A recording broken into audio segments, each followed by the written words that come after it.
Allora, rispondo per punti partendo su quello che sono d'accordo. Il collega ha evidenziato il problema inerente alle contraddizioni, no, presente nella parte prima della Costituzione. No? Qualcuno ha detto in dottrina che la Costituzione italiana serve perché è contraddittoria. Questo aspetto è stato evidenziato anche in studi recenti, perché a differenza delle Costituzioni ottocentesche garantirebbe di regolare il conflitto sociale, il potenziale conflitto sociale all'interno del giardino delle istituzioni e non al di fuori come potevano essere le carte ottocentesche. Facciamo un esempio per tutti conosciuto come quello dello Statuto Albertino. Quindi effettivamente c'è questo problema e il bilanciamento, le operazioni che fa la Corte Costituzionale di Abwägung, cioè di bilanciamento di diritti, a volte corrono il rischio in qualche modo di sacrificare poi il contenuto essenziale dei diritti stessi, e quindi non sai se dare la prevalenza all'iniziativa economica privata oppure alla dimensione della funzione sociale. Quindi io su questo aspetto penso insomma tendenzialmente di concordare con il collega. Se è possibile rispondere agli interrogativi mossi da... Un secondo che vorrei chiedere la stessa cosa a lui. Per democrazia, se si distrae, ecco una cosa in cui lei è d'accordo con Trabucco, mi sembra ancora più semplice da scovare. Ah, più semplice da scovare? Credevo di no, ma va bene. Allora, no, su quello che ha detto adesso sono d'accordo.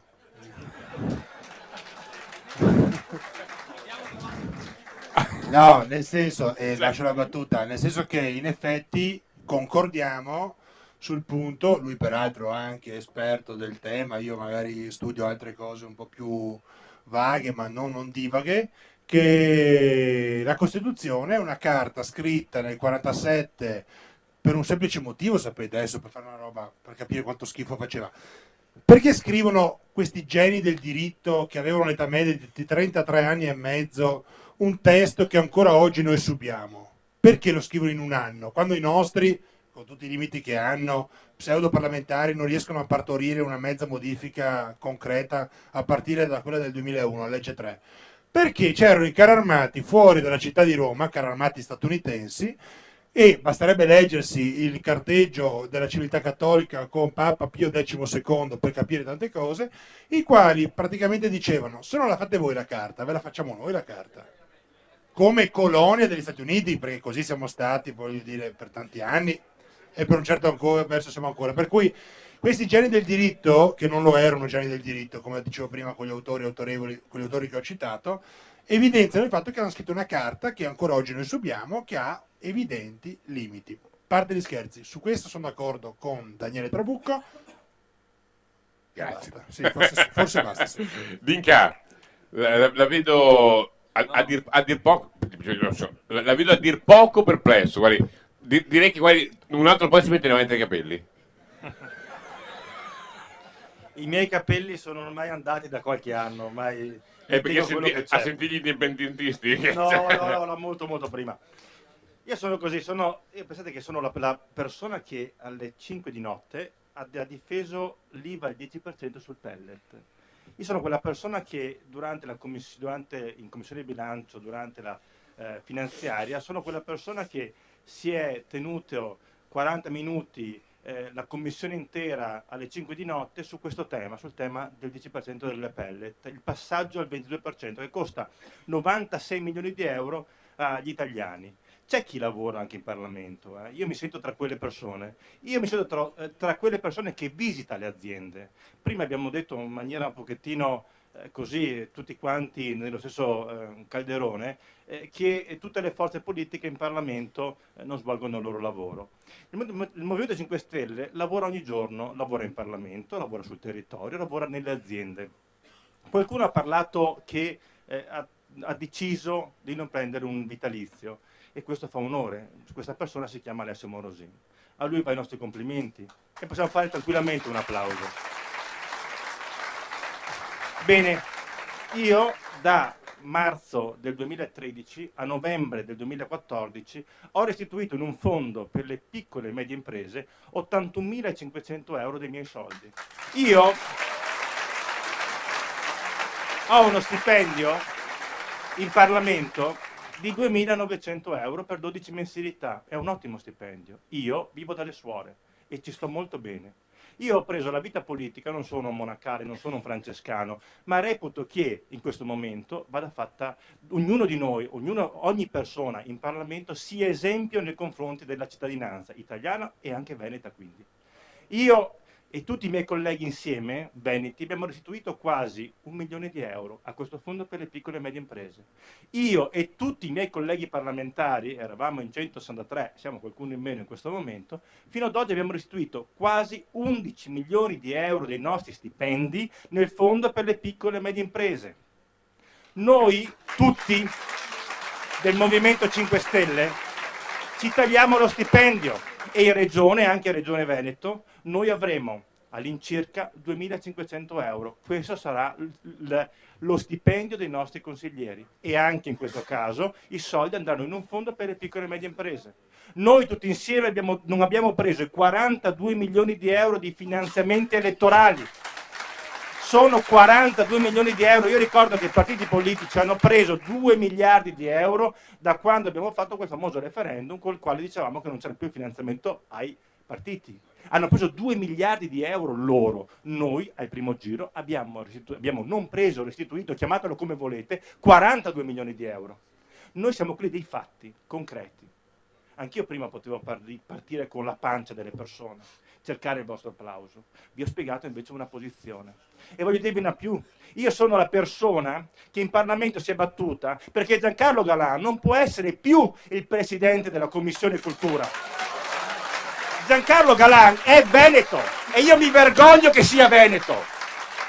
Però davanti a casa sua, qualche sabato fa, con Jacopo Berti in testa, c'eravamo noi del Movimento 5 Stelle e alcuni di voi. Sì, è vero, qualche persona di voi c'era. Noi siamo questi. Noi siamo le persone che scrivono lettere. Io ho fatto scrivere alla Boldrini, ho fatto scrivere a Brunetta, ho fatto scrivere all'ex Presidente della Repubblica Giorgio Napolitano per chiedere le dimissioni di Giancarlo Galan. E non sono stato stanco in questi giorni e ho scritto anche al Presidente Mattarella per chiedere le dimissioni dalla Commissione Cultura. Noi siamo questi. Noi nell'alveo della Costituzione, non nell'alveo della Costituzione, chiamatelo come cazzo volete, noi lavoriamo di giorno per voi. È chiaro questo? E ne andiamo fieri. E se prima è facile parlare alla pancia delle persone, perché noi abbiamo i temi, se volete. Abbiamo anche ogni giorno l'etica di lavorare per tutti voi. Allora, se qualche volta diciamo che hanno mangiato al sud Italia, hanno mangiato di qua e di là, ma il Mose, dov'è il Mose? Ma non è in Veneto il Mose. Dovrebbe così essere costato 2 miliardi qualcosa di euro, ne costa 5. 1 miliardo è scomparso nel nulla ed era in Veneto. Ma dove eravamo? No, era in Veneto. Dov'è che eravamo noi tutti? Dov'è che sorvegliavamo? Io mi prendo anche le mie colpe da Veneto. No, signori miei, no, calma. Io mi prendo anche le mie colpe, se serve. Hai ragione.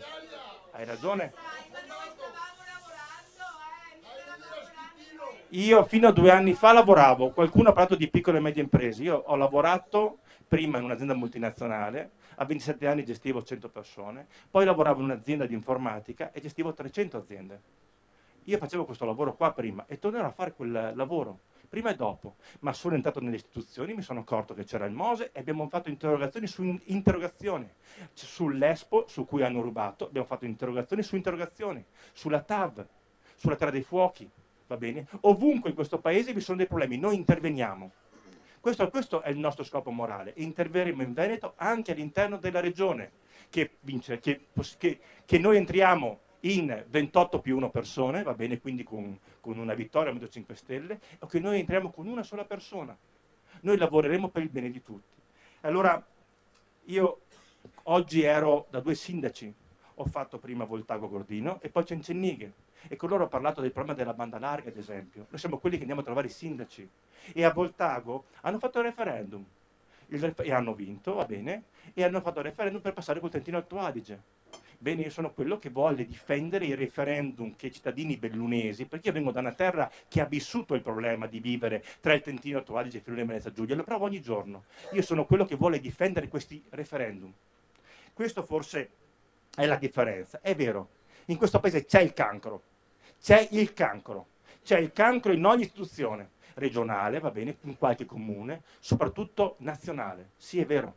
Ma se c'è una cura, io credo che il Movimento 5 Stelle sia questa cura. E allora io vorrei fare un invito al cittadino d'Inca di scoprire se io ho torto, dopo che per anni l'ho chiesto a tanti parlamentari che c'erano prima di lui, prima dei gruppi del Movimento 5 Stelle, ricordando che c'è una legge sui costi standard in sanità, e in Veneto in questo senso c'è una buona sanità che non spende e non spreca, perché le cose vanno detto, ma una legge sui costi standard in sanità che farebbe risparmiare alle casse dell'erario, così mi hanno detto, e ancora trovare una persona, un parlamentare che me lo smentisca, varrebbe un risparmio per l'Italia tra i 5 e i 25 miliardi di euro all'anno. Era sulla tavola di Berlusconi, è passata indenne per i tavoli di Mario Monti e la sua miserrima spending review a confronto di questa cifra, di Enrico Letta e adesso di Matteo Renzi. C'è questa possibilità, pensate che vuol dire risparmiare ogni anno dai 5 ai 25 miliardi, e pensate che in Italia, se c'è questo risparmio possibile, vuol dire che c'è qualcuno che si sta mettendo in tasca dai 5 ai 25 miliardi di nostri soldi che non gli spettano per non curarci. No, però un secondo, perché sennò per correttezza io... Parere in commissione, faccio parte della commissione federalismo fiscale, oltre che in quella bilancio. Parere dello scorso novembre, è arrivato parere positivo intera commissione, e quindi anche il Movimento 5 Stelle, al passaggio, di un primo passaggio, dalla spesa storica al fabbisogno standard, e quindi ti aggiorno anche su questa cosa per la parte comunale, e per una valutazione che io avrei voluto già del 40%, va bene, perché i costi, ma per un 20%. Quindi c'è un passaggio, anche grazie al Movimento 5 Stelle, verso questa linea che non è facile, te lo assicuro. Io ero relatore di minoranza. Basta e volerlo. abbiamo fatto un parere No. unico. Basta E volerlo. lo stiamo facendo. Basta volerlo, perché quanto costa l'IMU? 4 miliardi, giusto? È il valore dell'IMU.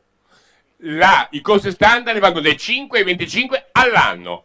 Cioè ci paghi l'IMU e ci paghi tantissime altre cose. Ci paghi il reddito di cittadinanza e ci paghi tantissime altre cose. E vanno in tasca alle aziende farmaceutiche. Non lo so, ma a qualcuno vanno in tasca e sono soldi che non gli spettano. Allora, Favero, un commento rapido, mi raccomando, come Morosin. No, ma come si fa a non essere d'accordo con quanto dice D'Inca? Il fatto è che l'interlocutore è sbagliato. Di tutte le proposte che ha fatto il 5 Stelle, poi se io guardo i risultati concreti, si sono opposti anche all'acquisto degli F-35, mi sembra siano stati acquistati. Allora, onore al merito, ripeto, ma l'interlocutore è sbagliato. O passiamo dall'indipendenza, o se il nostro interlocutore si chiama Roma, staremo qua sempre a cantare la canzone di De André, e lo Stato che fa? Si impegna e si indigna, poi getta la spugna con gran dignità. Grazie, io la spugna non la voglio più gettare. E allora è inutile che stiamo qui sempre a dire che ci siamo impegnati. Ma chi è che non vuole che Galan, oltre a non essere più il presidente della Commissione Cultura, che non ha neanche i meriti, poi le qualifiche, perda anche il vitalizio e lo stipendio per questa carica? In Cina sarebbe stato decapitato uno così. E lo sai perché non succede D'Inca? Perché qui manca la certezza del diritto. E allora, se non c'è la certezza del diritto, in che modo io posso interloquire con Roma? In che modo troverò delle soluzioni per i veneti, per le piccole aziende? Chiedendo che cosa? Con il cappello l'elemosina mi dai un po' di autonomia? Questa è un'utopia, la ricerca di cose che non verranno mai, perché stiamo parlando con uno Stato che è governato dalla burocrazia e non dalla politica, e soprattutto quei pochi che ci sono anche mafiosi. C'è un grande ritorno adesso, come abbiamo visto, bastava solo che non fosse morto Andreotti, se no avremmo la Democrazia Cristiana in toto in Parlamento. E allora, se questo è il mio interlocutore, io vorrò sempre più l'indipendenza. Credo non ci siano altre soluzioni, purtroppo, se vogliamo far rivivere, se vogliamo ridare l'identità al Veneto, che non ha bisogno di scoprire altre carte e molte altre leggi, ha la storia che parla, che dà il titolo 1100 anni di storia e vogliamo ritornare, come diceva prima anche Jacopo Berti, ad essere padroni a casa nostra, anche a parlare la nostra lingua soprattutto.